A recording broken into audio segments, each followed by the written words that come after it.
Hi there, in this video I'm going to show you how to create a pivot table and a bar chart to help you with your homework this week. So you can see here in this spreadsheet that I'm looking at, I have the store postcode and the retail price. What I did is from my data table over here in my original data set, I simply copied those two columns and I pasted them over into a separate sheet. So from here, I'm just going to click anywhere in the data, it doesn't matter where, and then I'm going to go to Insert Pivot Table.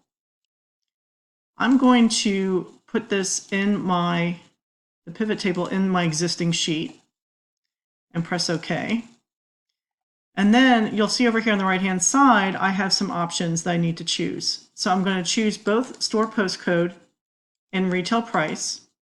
And then you'll see here we have a table that's showing all the postal codes that we have in our data set, along with a sum of the retail price. However, for your homework, you need the average. So the way that we change this, if I go down to where this says values and then sum of retail price, I'm going to click on that down arrow, go to value, field settings, and then I'm going to choose average and press OK.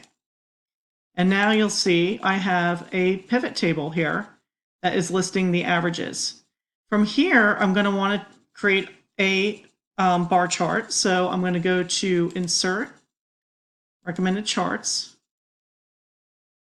and I'm going to choose this first one, which is the clustered column, and click OK.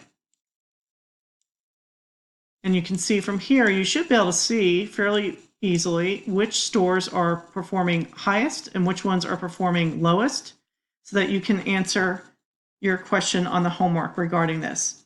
In the next video, I'm going to show you how to create a box plot using Excel, which is the second part of your homework for this week. So please, if you're having any problems with the box plot, please watch the next video. Thank you.